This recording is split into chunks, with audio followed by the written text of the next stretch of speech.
Animals poem Animals poem class 10 summary in Hindi.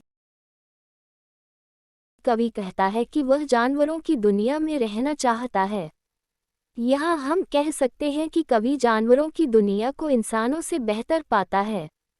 वह आगे कहता है कि वह जानवरों को इंसानों से ज़्यादा शांत पाता है।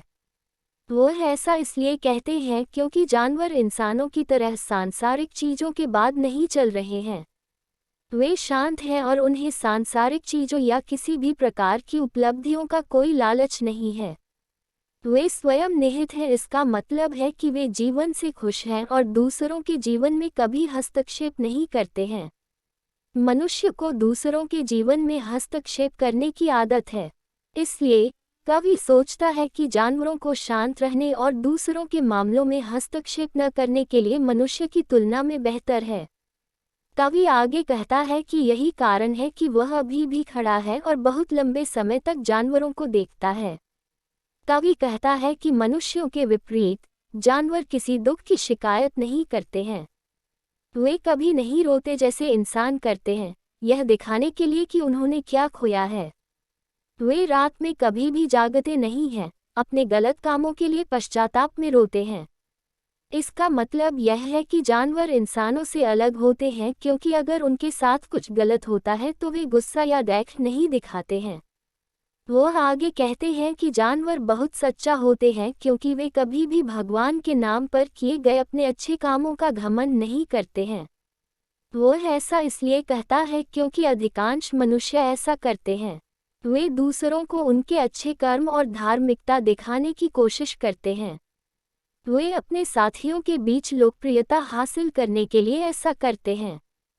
तो कवि सोचता है कि जानवर कभी भी अपने साथी लोगों से कुछ प्रशंसा पाने के लिए इस तरह की चीजें करके उसे परेशान नहीं करते हैं। उसे लगता है कि जानवर इंसानों की तरह असंतुष्ट नहीं हैं। उनके पास जो कुछ भी है उससे खुश रहते हैं। वे कभी भी सांसारिक चीजों के पीछे नहीं भागते।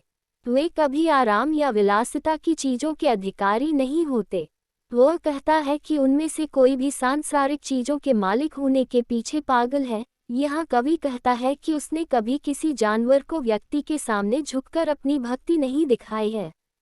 वे अपने पूर्वजों के लिए भी ऐसा कभी नहीं करते हैं। वे भगवान के प्रति भक्ति नहीं दिखाते जैसे मनुष्य करते हैं। उनमें से कोई भी अधिक सम्मानजनक या महत्वपूर्ण नहीं है जैसा कि मानव समाज में है। मनुष्यों में अमीर लोगों को आमतौर पर अधिक महत्व दिया जाता है और गरीबों की तुलना में अधिक सम्मान के साथ व्यवहार किया जाता है।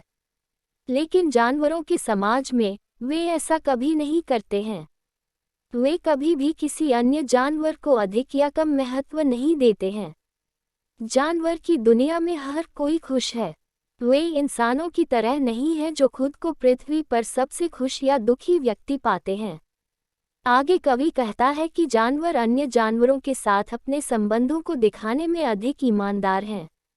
यहाँ वह कहना चाहता है कि जानवर दूसरे जानवरों को अपने भोजन के रूप में इस्तेमाल करते हैं और वे कभी भी इसे छिपाने की कोशिश नहीं करते हैं, जबकि इंसान दिखाते हैं कि उनके दूसरों के साथ अच्छे और दोस्ताना रिश्ते हैं। हालांकि वास्तविकता इसके विपरीत है।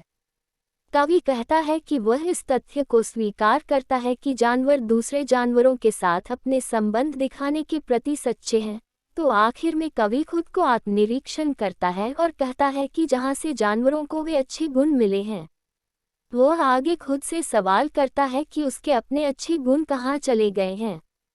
क्या उसने उन्हें छोड़ दिया या लापरवाही से उन्हें कहीं खो दिया?